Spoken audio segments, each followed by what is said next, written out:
My name's Andrew Mackay-Smith, and this is the Scars and Guitars podcast. You're about to listen to my conversation with a wonderful human being. His name is Jonny Taylor.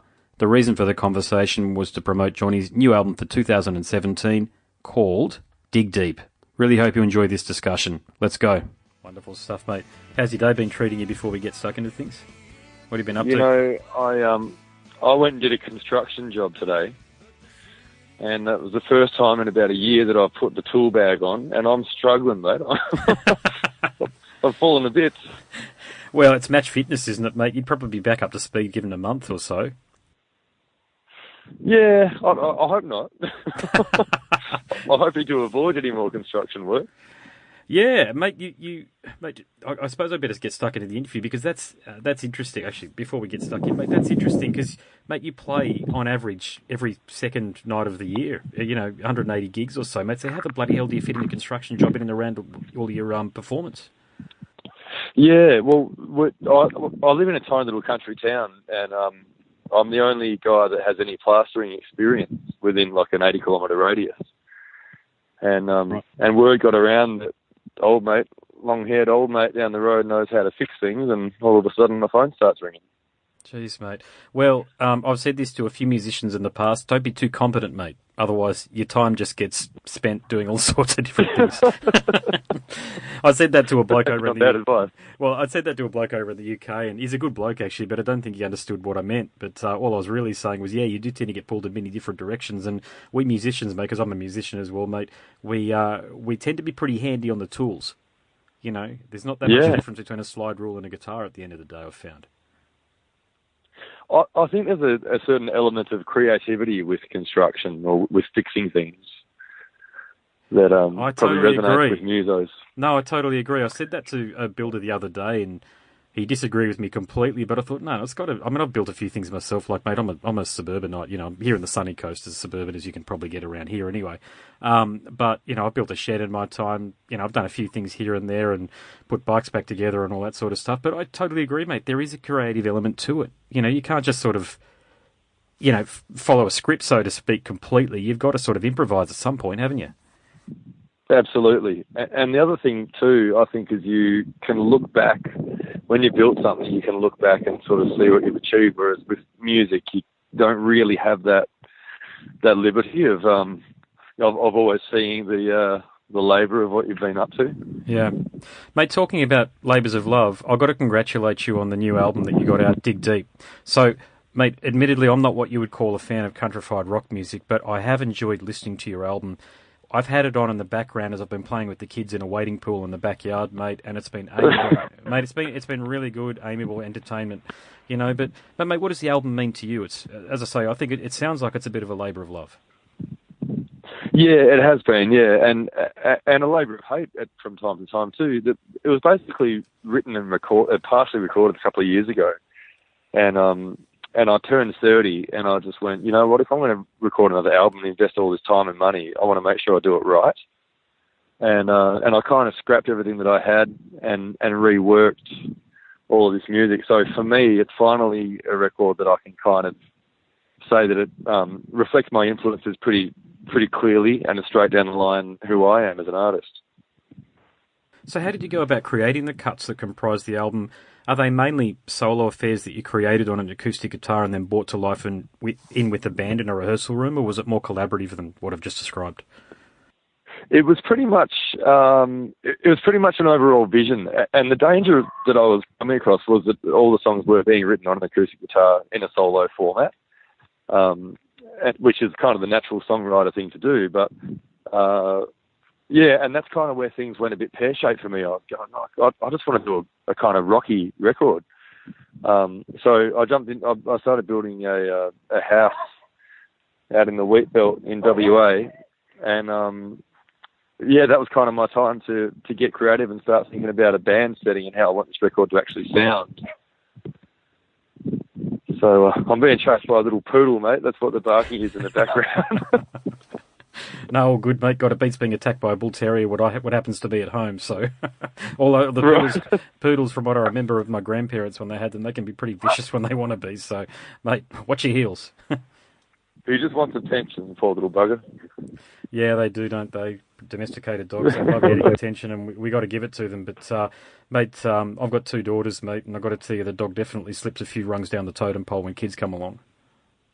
Oh, yeah, I could imagine. You know, he goes from living inside of the house, being my wife, being mum's, favourite thing, to being somewhere in the outhouse, literally sleeping in a kennel next to the shed. Yeah. But that's Poor little bugger. it happens. But mate, tell me about something that I've noticed about a consistent theme through your videos and on this album here is the amulet that adorns the Dig Deep album cover. And as I say in the videos, you're also wearing it. So the video I watched was the accompanying video to the Cut Diamonds. So what does that amulet signify? The what? Sorry, Andy, I kind of missed the question there. The necklace that you've got around your neck. I've seen it a few times now. So it's on the album cover, and I've seen it in the video.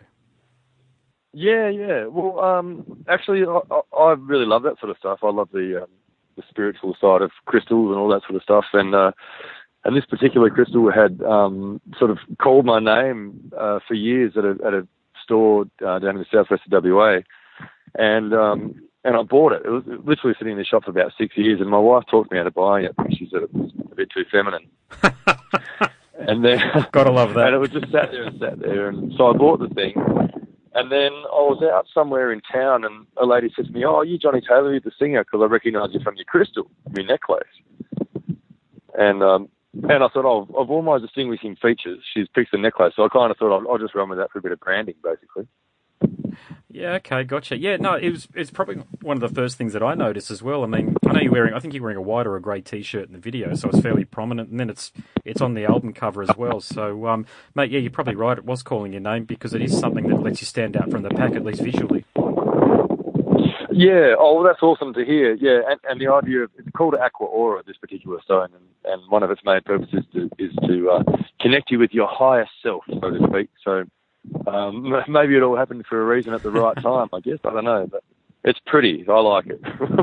So, mate, I've got to ask, because I'm a musician myself, and I feel this way. Okay, so I'll put the question to you: Are you a carpenter or a plasterer, masquerading as a musician, or are you a musician masquerading as a plasterer?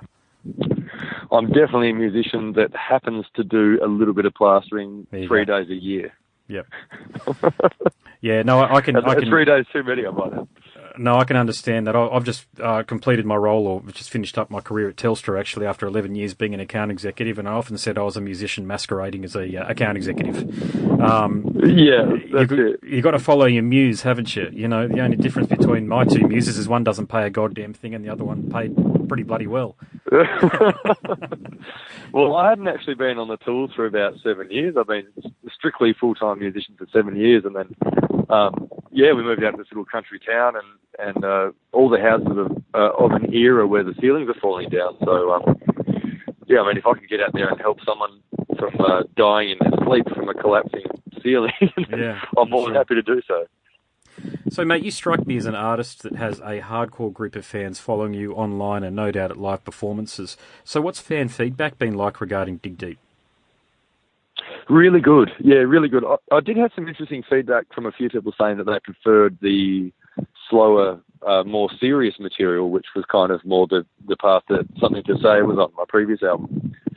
But I think 95% of people wanted something a little more upbeat and rocky. So, sales have been really good. It went to number 3 on the iTunes singer-songwriter album chart and sat there for a good few days. So that was a really great outcome. And I wanted to make sure it went singer-songwriter as opposed to country, just so that we didn't sort of pigeonhole the release too much. Yeah, I can understand that. And, mate, how did people find out about you? I know you're a prolific live performer, but, mate, I mean, people overseas and the like, you have a bit of a following in the south of the USA, for example, where country music's the hot thing? I would probably say that a lot of that came from the Australia's Got Talent stint that I did back in 2012. It was, one of those things where you get a bit of mass publicity for a few days and then you're sort of forgotten about. But I think I was pretty fortunate that the song that I sang was written for a friend of mine who was struggling with alcoholism. And that kind of just connected with people, because we've all got that one friend, or we all are that friend or whatever. And So I think there's a bit of YouTube traction from that, which really connected with people on that sort of emotional level. So, because I've never travelled outside of Australia for music, so I guess the internet's the way to go for that sort of thing. Do you get a lot of feedback? Because, mate, I'll phrase this next question as a statement first. I reckon you'd go bloody well in Nashville, mate, if you moved over there and started working with session musicians and did you think effectively following in the Caboolture Kid's footsteps, Keith Urban. Do you get a lot of the aggregation or the statistics that tell you where your fans are coming from? Not really, no. And I guess a lot of the reason I probably don't look into that too much is because I just travel and tour so much that I kind of, I guess, rely on the locals to tell me what's working, what isn't working, and to what areas I should go. But yeah, I have heard quite a few people say that they reckon I'd go well in Nashville, but I just feel like I've got so much more ground to cover in Australia before I consider going international.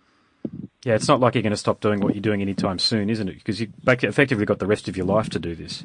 And if that's what it takes to go overseas, and so be it, in terms of a couple of years' time, 10 years' time, whatever it might be. It's wonderful to hear you've got... I mainly interview artists from the hard rock, heavy metal and punk rock scene, right? And we've got a very small scene here in Australia with that, so bands effectively have to look overseas if they want to increase their listenership. But yours is quite the opposite. You've got a broad following here. Yeah, I think that's just through touring and again through the TV show and all that stuff. It all really helps. But I've always said to my wife that if I went to America or went anywhere international for that matter, it would be at a time where I just feel like I can't progress any further in Australia. And at this point in time, I just feel like I've got so much further to go.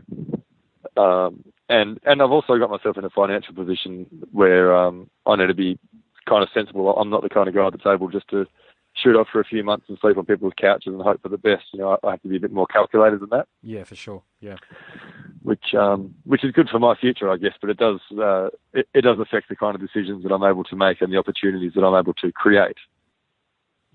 Have you ever been offered a big tour?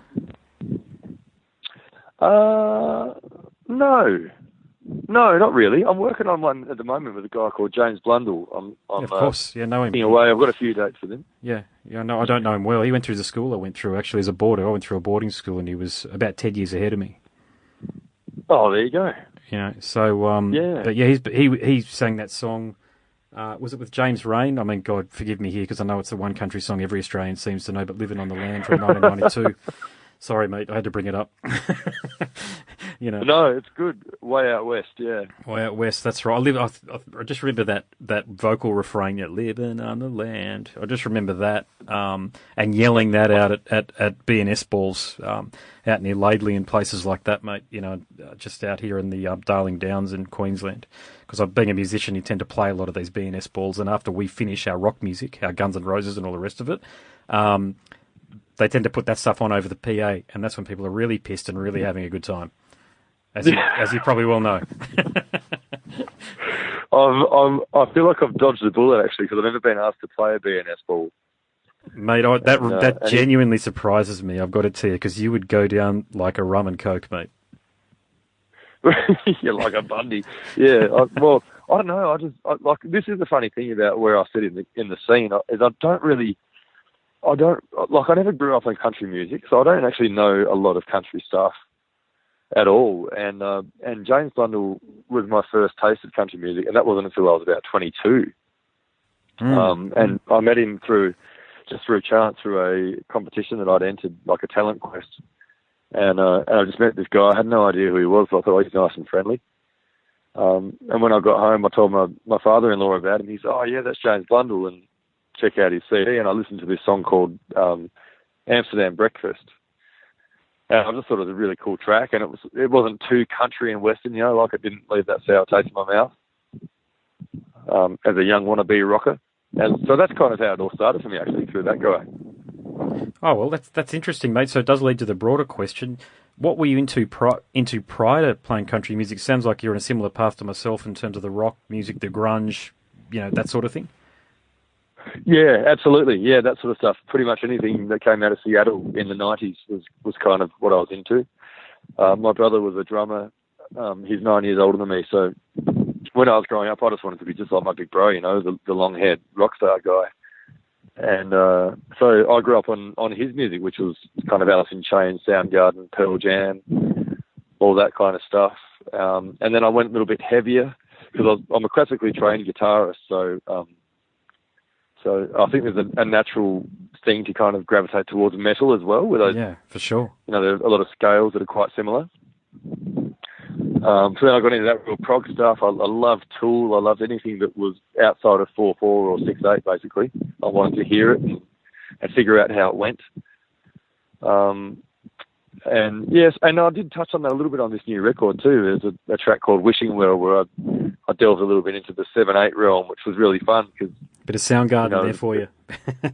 Yeah, Soundgarden's exactly. Yeah, I felt a bit naughty.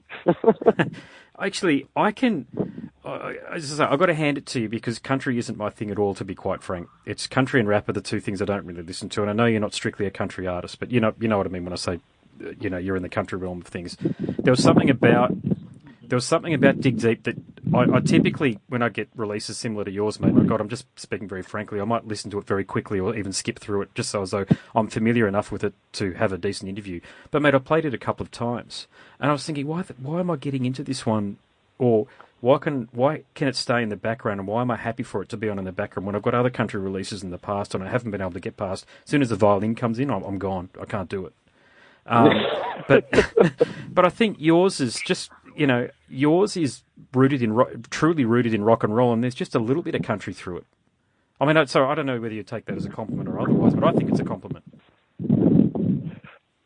Yeah, well, and the thing is, like I said before, I don't really listen to a lot of country, so I don't actually know where that influence came from to find myself in the country scene. And I quite often get asked about that. What is country music to you? And I don't really know. I think I live in a country town where I've got about 200 people in town, so I'm probably about the most country artist I know in that regard. Yeah, I think there's something just about, you know, travelling, the nature of the songs and the way I sing. Maybe there's a fairly natural, I don't know, I guess. I try to be genuine in everything I do. So, you know, maybe that's why the country crowd connects to it, but I don't really care what category it sits in. As long as people are listening and enjoying, that's what really matters to me. Yeah. No, agreed. Yeah, I mean, sorry, I should have even asked if you considered yourself a country artist, but it doesn't sound like you do, of course. You're just playing the music that is emotionally the right fit for what for your creative muse. Yes, that's exactly it. Yeah, and there are a couple of songs that are obviously country in their theme, you know, about coming home and gravel roads and a drought song, of course. But yeah, I think you hit the nail on the head there. I'm just doing what comes naturally to me, and that's why this record did take so long to get off the ground, because I was kind of writing and recording music, thinking, where am I in the scene? Like, am I a country artist? Am I a rock artist? What's going on here? And yeah, like I say, I just don't really care. I just had to do whatever came naturally, and wherever it fits, it fits. Mate, how does does Western Australia, as your experiences as a Western Australian, does that identifiably influence your music? Not at all. No, I hardly spend any time in WA, to be fair. I spend probably about 6 months of the year interstate, travelling around, touring. Yeah. But I wouldn't say there's any particular part about being West Australian that affects my music or my songwriting in any way, shape or form. And for 3 years prior to releasing this record, my wife and I were completely homeless. In a good way, like by choice. Oh, okay. We were just there you go. around. Yeah. Don't be alarmed. Yeah, no. So the music. Yeah, I mean, so yeah. I've the reason I asked the question, I've spoken to. They're from very diverse genres, actually. Hip hop, rap, urban music. You're actually the first rock guy that I've spoken to from Western Australia. There's a very fertile creative scene over there. And when I asked them that question, they said, yeah, definitely, absolutely. It's affected me in this way, for example. So it's very interesting to hear that you're playing a different sort of music and it hasn't really affected you. But it might be the broader reason might be because you're on the road so often and you really, you know, you don't have the time for it to sort of seep in and influence the music. Yeah, that's definitely a factor. And the other thing is when I am home, I live 300 k's southeast of Perth, so I'm not really in that scene of of really networking with other musicians or other rock musicians, or going out to shows and that sort of stuff, because I'm out in the country, sort of enjoying the peace and quiet. So I don't really, but I have to admit, that's one thing I do miss, actually, is that sort of camaraderie of having other bands and mates that we can kind of go to shows and influence each other with. And maybe that's a factor in why this record took so long as well, because I didn't have that inspiration or my mates kind of egging me on musically, so to speak. Yeah. Mate, where do you find musicians from in order to back you and perform on the album? I have been very lucky to have guys pretty much in every capital city I go to. So in Perth, I've got some really cool players. And my drummer in particular, a guy called Trent Matheson, he travels with me quite a bit when I head into the state. And then I've got some players in Sydney and down in Melbourne, and also in around Brisbane and Gold Coast. So, that was a really big learning curve too, is playing with session players, because I was always so worried about that, like giving them charts and hoping that they learn their bits. Yeah. Look, I've done a little bit of it myself, and it's always a beautiful thing when you walk into a room having only shaken hands prior to walking through the door, and then you start playing together, and it sounds like as though you've been doing it for years. Yeah, it's an amazing skill. It's a skill that I don't really have. I'm a bit too, I don't know, I might overthink things a little bit too much, but yeah, they do their job so well, and they make you comfortable as a front man, and I think that's just so important, is to be able to walk on stage and confidently deliver the tracks that I wrote, so so finding band members that way, it did take a lot of time to gain the trust and the confidence, but it's pretty smooth sailing now, to be honest. So, mate, you're a working musician, and I mentioned earlier that the press release stated that you perform around 180 shows annually. So, of course, for the mathematically inclined, that's about one show every 2 days. I perform 1 or 2 times a week, and I'm beat afterwards. You know what I mean? I'm really stuffed the next day. I'm just buggered. How the hell do you maintain the stamina for such a vigorous schedule? I don't know. I guess. Yeah, I don't really know. I do enjoy it. I really enjoy it. I have to admit, since I've been living out in the country, it's been a little bit more taxing, just because I'm kind of faced with a 3-hour drive before and after every week of shows. If I finish a Sunday session later on a Sunday night, I'm looking down the barrel of a 3-hour drive, getting home at 2 or 3 in the morning or whatever. Know that one very well. Yes. Yeah. It's Vic All Musos know that. Yeah. But yeah, I can't seem to stop doing it. It's a bit of a habit, and I never really considered myself to be that kind of guy when I was younger, but it's been a very organic process, becoming a bit of a gypsy and just singing to make a living, basically. Yeah, that's a good point. What does success look like for you? Because I take it music's already, clearly it's already self-sustaining. Yeah, absolutely. Yeah, so for 7.5 years, this has been my full-time living. And then with the little spare money that we've had, we've kind of dribbled into property investment. So I kind of dabble with both ends of the spectrum there. The serious side of things, and also the fun travelling, touring side of things. So it's all a bit of a balancing act, I guess. Yeah, mate. How do people find out about you? How do they get a hold of your music, and how do they interact with you on social media? The easiest way is through Facebook. I really love Facebook. It's really fun. So people are out there having a search. It's just Jonny Taylor with no H in Johnny. And, I'm on there doing the thing. And so laying in bed, pretty much playing on the phone until I drop the phone on my face. Know that feeling occasionally, yeah, until the kids, or in my case, the kids come and take it from me and scream at me until I give it to them. That's it. Or if somebody wants some attention. Yeah, that one too. So. My name is Andrew Mackay-Smith. You are listening to the Scars and Guitars podcast, and that was my conversation with Jonny Taylor. Thank you so much for listening.